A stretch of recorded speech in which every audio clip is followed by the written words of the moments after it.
refundamos ese bufete familiar y lo convertimos en algo distinto. Ni mejor ni peor, hace mucho frío fuera de las grandes estructuras. Muchas veces digo que es como el milagro del pan y de los peces el principio del año. No aspiramos a grandísimas facturaciones ni a grandísimos volúmenes de personas. Aspiramos a trabajar en asuntos interesantes, en poder hacerlo bien y en satisfacer las necesidades de nuestros clientes. Que un despacho de abogados es una empresa, por pequeño que sea. Dentro de las posibilidades de cada despacho debe ser gestionado como tal. Uno de los retos, imagino, a lo largo de estos años habrá sido también la parte de construcción de equipo. En los últimos años nosotros hemos conseguido captar y retener el talento que nos interesa. Probablemente porque pero ha sido un proceso lento. Hace 10 años, ni de risa, alguien de un centro, de un máster de acceso reputado no se escogería como primera opción. Es importante contar lo que se hace. Creo que es importante contarla de una forma entendible y cercana. Nos guste o no nos guste, la forma de comunicar cambia y va muy rápido y hay que adaptarse a ella. Soy maratoniano, parte de opositor, y por lo tanto me ha enseñado una manera de entender la vida y las cosas: constancia, el esfuerzo y la perseverancia, ¿no? Cada uno tiene que ser distinto, tiene que ser un proyecto original, sumar cosas convencidamente y sabiendo que puedes llegar a ser una persona de prestigio en el mundo jurídico de maneras muy diferentes. En la Universidad de Juan Carlos, de la que yo soy en la actualidad profesor titular de Derecho Mercantil, de la mano de mi maestro Alberto Alonso Ureva. ¿Es viable que Cazorla entre en una fusión? A ver.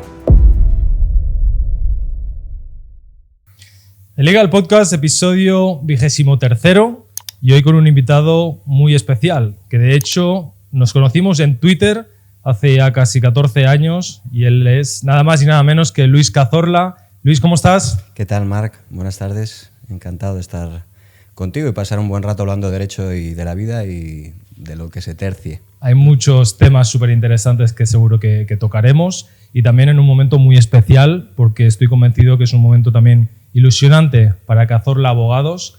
Cumple ya 15 años la firma, por lo tanto, estáis de celebración. Sí, estamos en un año muy especial, 15 años ya del 2010, de la fundación de Cazorla Abogados, y evidentemente pues pasa el tiempo muy rápido y es un momento importante para mirar al pasado, ver qué has hecho bien y plantearte pues ojalá otros 15 años más, Marc.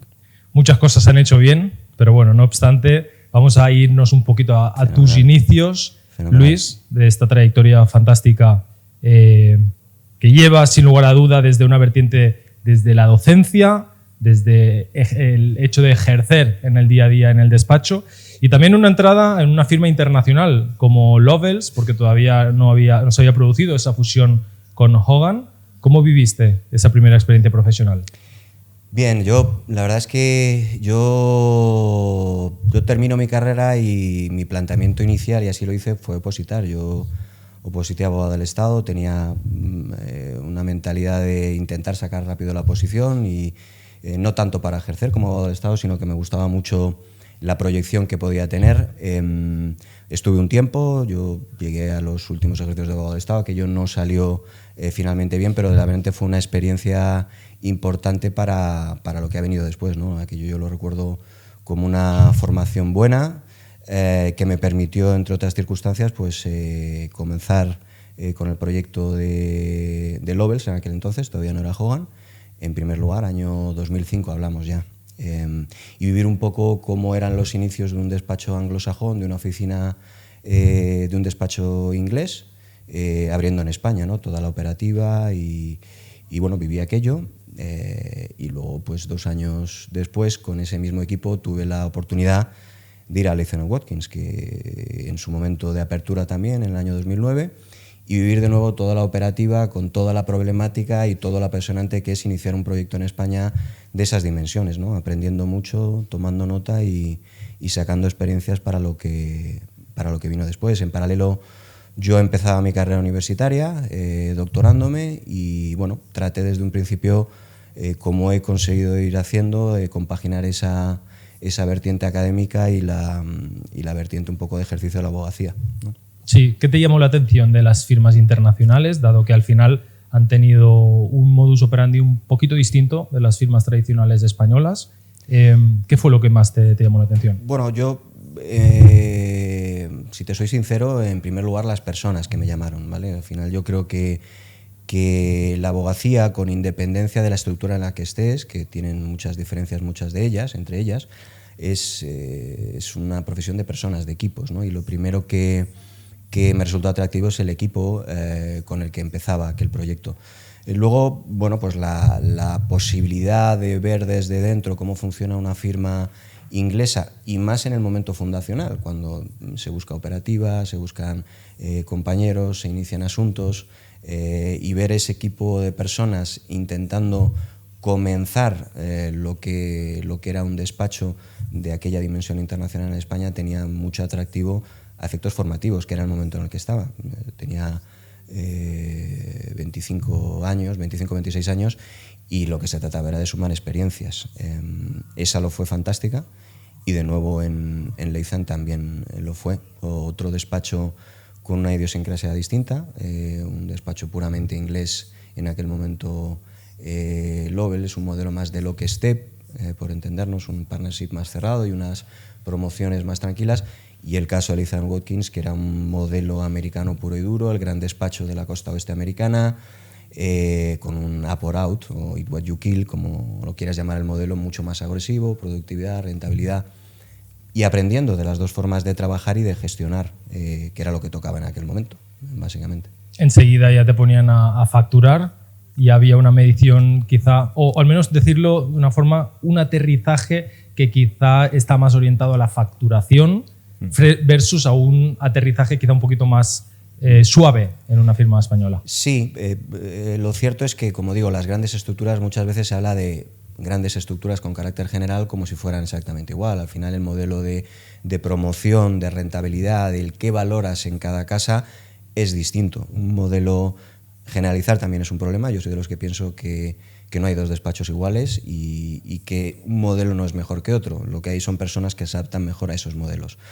Pero en general el modelo de despacho americano es un despacho más centrado en la facturación, como bien dices, y en la rentabilidad pura y dura desde un momento inicial, con un número de horas de facturación muy alto, 1.800 horas en aquel entonces, frente a modelos más continentales clásicos o españoles clásicos en los que los primeros años son fases más de formación y no hay esas exigencias de facturación y de rentabilidad, ¿no? Bueno, ambos modelos tienen sus ventajas y desventajas, no sabría decirte cuál es mejor, sino que simplemente probablemente haya escenarios o personas que se adaptan mejor a uno u otro. De hecho, en esa época coincidiste con Ignacio Martín. Sí, yo coincidí con Ignacio Martín en Leitham Watkins, y bueno, yo lo cierto es que yo cuando estaba en Leitham ya tenía, digamos, una percepción de que quería centrarme en una época en mi carrera universitaria. Otra característica de estas grandes estructuras, característica que no es buena o mala, simplemente es la que es que todas estas aventuras académicas las entienden peor. Yo en un momento dado, bueno, pues con una carrera ya iniciada en Leitham, decido que prefiero centrarme en la universidad. Para eso necesito tiempo, me saco el doctorado, empiezo a preparar mi carrera universitaria, que lleva una serie de concursos, y en ese momento decido compaginarlo con una actividad más puntual de la abogacía, ¿no? Que es cuando empiezo a colaborar con el bufete de mi padre, Luis María Cazorla, con unas colaboraciones puntuales, pero mi actividad fundamental era la académica, la universidad, las clases en la Universidad de Rey Juan Carlos, de la que yo soy en la actualidad profesor titular de Derecho Mercantil, de la mano de mi maestro Alberto Alonso Ureva. Pero claro, al final la vida académica, para los que en ocasiones nos gusta la marcha o el ejercicio práctico, pues te dejaba, y eso que la investigación es una tarea difícil cuando se emprende correcta y adecuadamente, pues te dejaba un tiempo que yo trataba de llenar con las colaboraciones puntuales que luego terminan en una idea, que es un verano paseando por la playa de Santipetri. Digo, oye, ¿por qué no refundamos ese bufete familiar y lo convertimos en algo distinto, ni mejor ni peor? Y ahí surge, en un verano del año 2009, la idea. Y luego pues convenzco a Ignacio, que trabajaba en el equipo en Leitham. Empezamos a dar forma, junto con mi padre, a lo que es ahora Cazorla Abogados, que cumple 15 años. ¿Cómo ha sido un poco esa, o cómo han sido esos inputs de una figura tan destacada como la de tu padre, el cual ha sido nombrado como presidente de la Real Academia de Jurisprudencia? Porque al final un jurista tan técnico y con tanta reputación ¿Cómo ha generado esa influencia en ti? A ver, pues es una influencia positiva, totalmente, como no podía ser de otra manera. Yo he vivido el derecho desde pequeño en casa. Mi abuelo era abogado, lo era mi padre y bueno, pues he tenido la suerte de que nunca nadie me dijo que ese era el camino, pero a mí por H o por B me gustó. Quiero decir, me gusta el derecho, me gusta ejercerlo y lo vi siempre como desde el convencimiento. Probablemente el ver toda esa actividad, el ver pues esas oposiciones, abogacía del Estado, letra de las Cortes, catedrático, el ver toda esa gente pasando por casa, opositando, ese ambiente, ese empezar el despacho, esa participación en muchas instituciones, en el Congreso de los Diputados, pero evidentemente deja una huella en ti y lo ves como algo que te forma y algo bueno, pues que se te queda grabado, ¿no? Por otro lado, yo siempre he aprendido mucho de la trayectoria de mi padre. Yo creo que es una personalidad jurídica a nivel individual de las más relevantes en nuestro país ahora mismo. Culmina esa situación con la presidencia en la Real Academia. Le queda todavía mucho trayecto por delante, pero yo siempre me he planteado mi propia trayectoria, mi propia carrera, centrarme en las cosas en las que yo sé hacer, y yo creo que hemos tenido trayectorias muy complementarias que han confluido en el despacho y que nos han permitido desarrollar estos 15 años, crear una firma con un valor corporativo e identificarnos con puntos buenos y malos muy distintos seguramente y muy complementarios cada uno de nosotros, pero evidentemente la influencia muy positiva, como no puede ser de otra manera, no solo de mi padre sino también de mi abuelo, que era un gran abogado.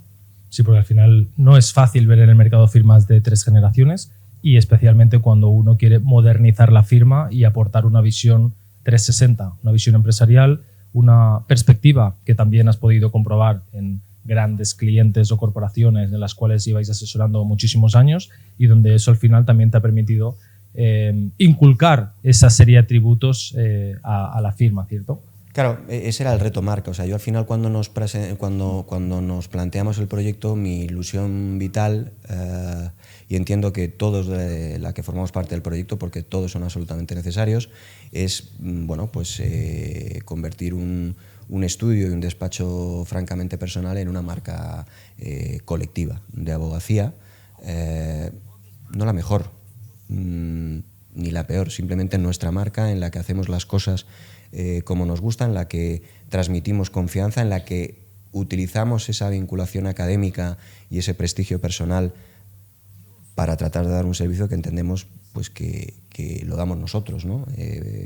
Generar confianza con unos aspectos muy técnicos y con una manera de hacer las cosas más actual, más moderna, más empresarial, que es un poco la que hemos vivido en los sitios en los que hemos estado los diferentes socios, ¿no?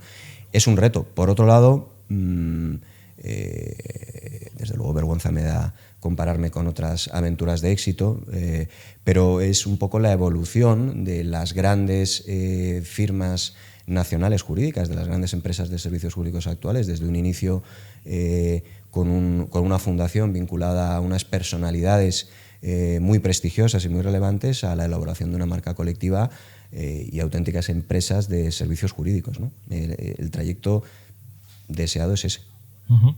Uno de los retos, imagino, a lo largo de estos años habrá sido también la parte de construcción de equipo, entendiendo también las distintas mentalidades que en ocasiones hay que ir sumando a la firma para ir dando forma a las distintas áreas de práctica que quisiste que formarán parte del core business de la firma, ¿no? También trasladando ese concepto de boutique de alta calidad. ¿Cómo has vivido ese proceso de fichar a joven talento del cual has estado muy cerca gracias a tu vertiente docente? Esta vertiente de apuntar a la excelencia jurídica, pero también a la vez que tienes que hacer ver que son una empresa de servicios jurídicos, no meramente un despacho artesanal como se podía ejercer antiguamente. Sí, a ver, no es un proceso sencillo y tiene sus idas y venidas, sus subidas y bajadas, años más rápidos en esa fase, en esa evolución, otros menos, pero yo creo que los 15 años han demostrado un proceso lineal de ir sumando y de ir evolucionando. Pasemos de una fase inicial. Bueno, yo en este sentido tengo la ventaja o la desventaja de por mi labor docente, pues de haber podido impartir en grados y en másters, pues en los últimos años una media de 500 o 600 personas al año, lo cual al final te da una capacidad de ver talento en su fase inicial muy importante, ¿no? El reto es incorporar ese talento. Bueno, pues inicialmente ese talento muchas veces venía por el conocimiento personal que tenía o el contacto que tú tenías con ellos, y lo cierto es que en los últimos años nosotros hemos conseguido captar y retener el talento que nos interesa, y eso supone una evolución, probablemente porque en la demanda de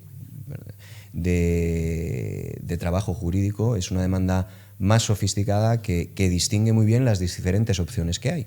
No hay una buena o mala, hay probablemente opciones adaptadas a cada manera de entender la profesión y la vida personal. Y entonces nosotros ahí podemos competir, pues eso, ofreciendo un escenario de trabajo con temas importantes, con una supervisión y una participación muy directa de las personas con más experiencia, pero ha sido un proceso lento. Es decir, yo hace 10 años ni de risa a alguien de un centro, de un máster de acceso reputado no se escogería como primera opción. Ahora tenemos gente que quiere venir con nosotros porque es el modelo que quiere. Eso significa que ha sido comunicando poco a poco una manera de ejercer la profesión que llega y que nos permite, por lo menos a esos niveles iniciales, captar y retener ese talento. Otra problemática distinta es incorporar ese talento a nivel sociatura o a nivel generación, originación, que es un poco la fase en la que podríamos estar, ¿no? Todo esto yo lo entiendo como una fase. Esos son pequeños pasos en identificar la marca personal Cazorla o sustituirla por la marca colectiva Cazorla Abogados con todos sus atributos, ¿no? Es un proceso lento y que, bueno, pues ahora estamos en una fase de replantearnos seguir impulsándolo de maneras adicionales, ¿no? De haber concluido una fase y empezar otras nuevas. Sí, siempre has sido un fiel creyente en la comunicación. De hecho, tu blog personal fue una referencia durante muchísimos años, hace ya más de 10 años de ello, y seguro que tanto para el talento joven como para los más técnicos era una referencia. ¿Cómo crees que está evolucionando la comunicación dentro del sector legal? Porque estamos viendo cambios en la hora de comunicar, las firmas, los abogados también su marca personal. ¿Cómo estás viviendo esta transformación en esta comunicación? Podríamos utilizar varios capítulos para hablar de este tema. A mí, desde una aproximación académica, yo insisto siempre porque yo creo que cuando me preguntan personas que están empezando, que están formándose, yo creo que lo que tenemos que hacer en la profesión es diferenciarnos. Yo he tratado a lo largo de con acierto o con error, a lo largo de mi formación profesional hasta ahora, intentar diferenciarme, intentando, valga la redundancia, aunar la parte académica y la parte profesional, ¿no? Lo cual en muchas ocasiones ha generado dificultades en uno o en otro lado o incomprensión en uno o en otro lado, ¿no?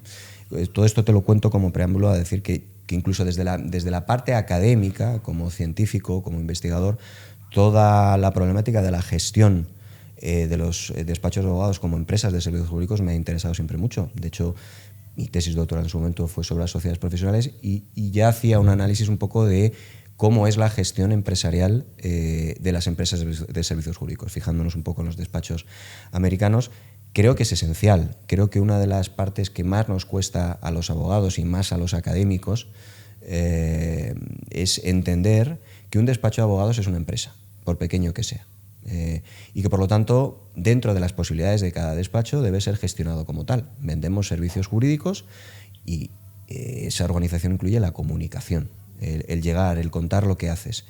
Muchas veces no comunicas o no comunicamos desde los sitios pequeños como deberíamos porque no nos da tiempo, no por el convencimiento. A mí estos debates, estas discusiones me han ocupado y me han llevado en ocasiones a algún sofocón o disgusto, intentando explicar que no pierdes rigor académico, rigor científico por divulgar y comunicar. Eso me llevó en su momento al blog que desgraciadamente por múltiples ocupaciones tengo abandonado desde hace un tiempo, pero es un propósito personal recuperarlo, pero que en muchas ocasiones me da muchas mayores satisfacciones que un gran informe jurídico o que un gran paper científico, si es que los he tenido, y es llegar con ese conocimiento a mucha gente, que lo compartan, debatir, y es para eso en su momento los blogs, que fueron un boom, han sido superados por figuras como los podcasts tan exitosos como este, Marc, pues eran muy discutidos.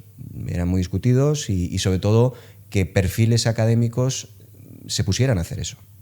Hay ahora mismo magníficos ejemplos exitosos como el blog Almacén de Derecho de mi buen amigo el profesor Alfaro, en los que hay académicos que se pelean por participar en él. O sea, se ha dado tanto la vuelta un poco a la tortilla de entender dónde publico, qué digo, qué cuento, que todo va muy rápido. Entonces, tenemos que tener la mente abierta.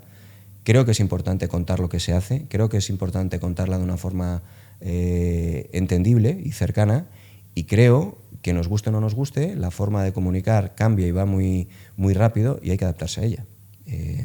Yo no sé si es mejor o peor, lo que sé es que ahora consumimos unos formatos que hace años no consumíamos y hay que adaptarse a ellos. ¿Quién iba a pensar que se iba a divulgar derecho como estamos haciendo ahora hace unos años? O que se iba a consumir cualquier evento de ocio a través de, comentábamos antes, a través de reaccionar frente a una situación. Bueno, la realidad es que se comunica así y por lo tanto hay que estar abierto a eso y hay que tratar de utilizarlo de la mejor manera posible sin perder el rigor jurídico y técnico. Absolutamente. ¿Cómo estás viendo un poco el desarrollo del sector en general? Hemos visto algunas tendencias que están cambiando quizá un poquito el status quo también de la radiografía de los despachos, ¿no? Recientemente teníamos o veíamos publicaciones de los rankings del Confidencial, de expansión. Hemos visto crecimientos muy agresivos por parte de las Big Four, con crecimientos que hasta ponen en duda si una firma como Uria Menéndez próximo año va a seguir en el puesto 3, puesto que ha ocupado durante muchísimos años, y puedan superar las ramas legales de las Big Four a algunas de las firmas tradicionales nacionales, ¿no? ¿Cómo estás viendo esta evolución del sector? A ver, yo creo que estamos en un mercado jurídico muy complejo, tanto desde la oferta de servicios como la demanda. Es decir, que el cliente cada vez es más complejo y la distinta oferta de prestadores de servicios jurídicos cada vez es más compleja y más variada. Es difícil hacer un diagnóstico. Claro, hombre, creo que hay varios principios o directrices evidentes que nadie puede discutir desde hace ya unos años, que van consolidándose, como es un proceso de concentración. Un proceso de concentración de sumar facturación, de sumar profesionales, que hace muy difícil vivir fuera de esos escenarios. Y lo digo desde la experiencia de quien ha estado en sitios grandes y quien lucha ahora en un sitio pequeño e independiente. Es difícil. No digo que sea imposible. Lo que hay que buscar es el hueco y lo que hay que ver es cómo genero un servicio ni mejor ni peor, distinto que el de otros competidores. Yo entenderé que mejor, pero por lo menos distinto. Es cierto que las Big Four atraen mucho talento a todos los niveles. Es perfectamente posible porque cada vez intervienen asuntos de más relevancia, cada vez se retribuye mejor y al final, como te decía al principio, yo creo que esto es una profesión de equipos. A mí cuando me preguntan por ofertas de un sitio y otro tal, fíjate en las personas, fíjate con quién vas a trabajar, fíjate en lo que vas a aprender, fíjate en cómo van a cuidar tu trayectoria profesional, más que los nombres de las casas. A partir de ahí, evidentemente hay mucha concentración en torno a los despachos de las Big Four. Por otro lado, hay procesos de concentración en el mid-market, con despachos adquiriendo otros despachos pequeños. Y los que no estamos en ese juego, que no sé si estaremos alguna vez, porque no es nuestro plan, pero el mercado va a lo que va, tenemos que pensar qué hacemos para ser diferentes. Cómo vender confianza, cómo vender proximidad, cómo vender un valor añadido, llamémoslo boutique, ¿no? A mí ponerle calificativos a los equipos de personas me cuesta también. Entiendo que hay que hacerlo desde la perspectiva de la venta y del marketing, pero cómo hago un servicio más próximo, más a medida, distinto a lo que se hacen en otras casas, porque ahí puedo ser bueno. Luego hay mucha competencia en torno a precios y es un mercado muy agresivo. Creo francamente que no es la vía. Uno tiene que tratar de ser razonable en sus precios, pero vender algo distinto. Y eso creo que es la confianza. Y eso no lo va a cambiar ni la inteligencia artificial, ni grandes estructuras, ni la automatización de procesos. Creo que hay que adaptarse a esos mecanismos, hay que utilizarlos, pero hay un nicho insisto en la idea de vender confianza que se puede hacer también desde sitios pequeños. Seguro que en los últimos años has tenido propuestas de todo tipo. ¿Es viable que Cazorla entre en una fusión o en algún tipo de operación con otras firmas dentro del sector? A ver, en la vida nunca puedes decir que no, y además, es decir, yo una manera que tengo de afrontar cualquier reto profesional, personal, de cualquier tipo es pues estar muy atento a todo, valorar todo, intentar ver lo positivo de todo, pero en principio nuestra hoja de ruta es consolidar lo que hemos creado, que es pues una firma con un prestigio muy reconocido, con una vinculación a lo académico, con una flexibilidad e independencia que nos hace característicos, y en la medida en la que podamos seguir creciendo de una manera ordenada y sostenida de esa manera, apostando por nuestro talento interno, haciéndolo atractivo a gente de fuera, pues lo intentaremos. Ahora bien, el mercado es el que es y hace mucho frío fuera de las grandes estructuras. Muchas veces digo que es como el milagro del pan y de los peces el principio del año. Entonces, lo único que puedes presupuestar con claridad son los gastos. Sí. ¿Cuál es un poco la visión de la firma una vez cumplido ya este 15º aniversario? Bueno, pues la visión, digamos, retrospectiva, lo que veo de estos años o cómo nos gustaría vernos. Lo que está por venir. Lo que está por venir el futuro. Bueno, pues como te decía, yo creo que estamos en un punto en el que hay que hacer una reflexión a futuro de dónde nos queremos ubicar dentro de una serie de señas básicas, que es un sitio de trato próximo y personal, de entender las necesidades del cliente, de vivirlo mucho y de una implicación personal de la gente de experiencia muy importante. Dentro de esa evolución está claro que tenemos que ver cómo reforzamos la parte corporativa, cómo nos hacemos más atractivos para el talento de fuera, cómo consolidamos determinadas áreas y cómo damos un poco más de cuerpo a la estructura interna, dado que la actividad de negocio pues afortunadamente ha ido creciendo. Pero en un modelo de despacho no aspiramos a grandísimas facturaciones ni a grandísimos volúmenes de personas. Aspiramos a trabajar en asuntos interesantes, en poder hacerlo bien y en satisfacer las necesidades de nuestros clientes. Uh-huh.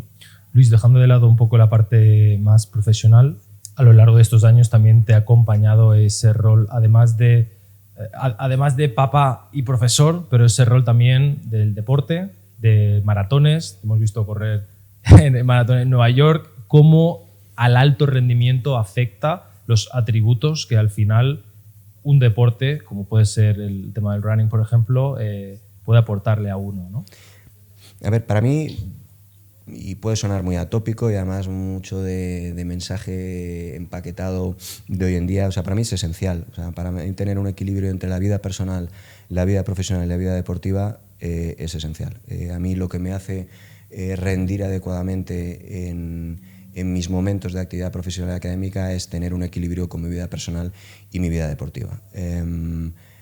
A mí soy maratoniano y entonces, aparte de opositor, y por lo tanto eso me ha enseñado una manera de entender la vida y las cosas, como es la de la constancia, el esfuerzo y la perseverancia, ¿no? Y de no tratar de buscar cosas al corto plazo, sino al medio y al largo, que es donde más o menos el error en el corto plazo, la suerte, las injusticias, llámalo como tú quieras, pueden pasar. En el medio y en el largo plazo es más difícil que pasen si mantienes una constancia en el trabajo y en el esfuerzo. Se reducen mucho, ¿vale? Sueles acabar donde razonablemente mereces estar.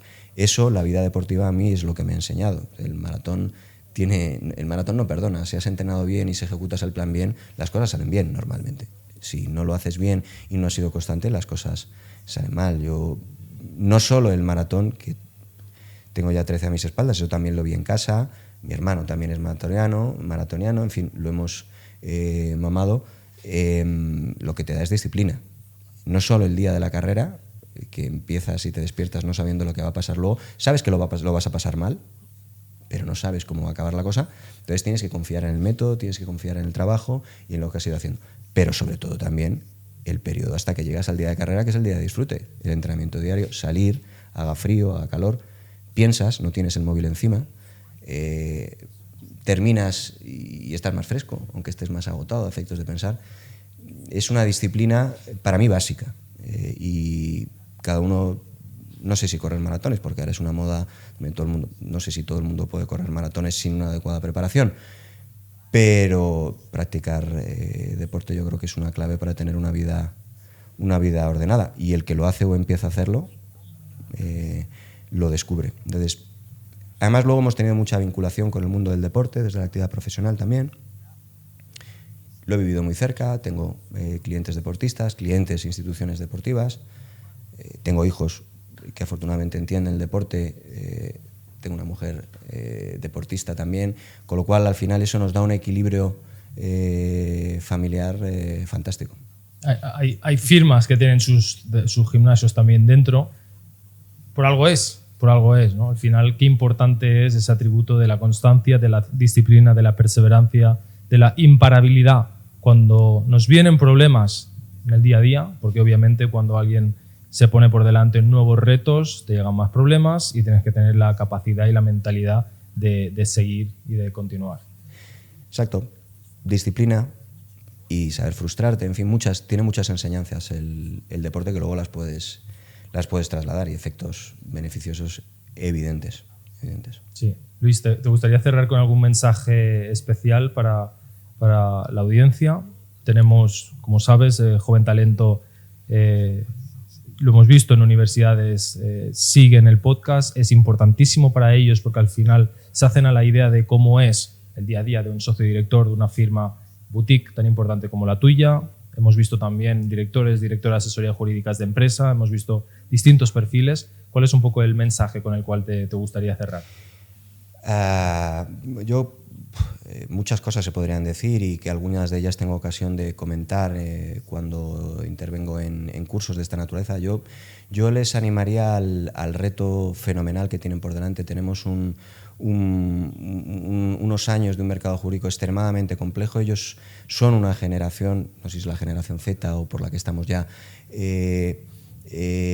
muy especial, con unos valores muy distintos a los que tenemos otras generaciones, ni mejores ni peores, pero que tienen unas armas siendo conscientes de lo bueno y lo malo que han tenido en su proceso formativo, muy interesantes para poder tener una carrera profesional satisfactoria, que de eso se trata, ¿no? Y probablemente en un equilibrio con la vida deportiva, la vida personal, la vida profesional.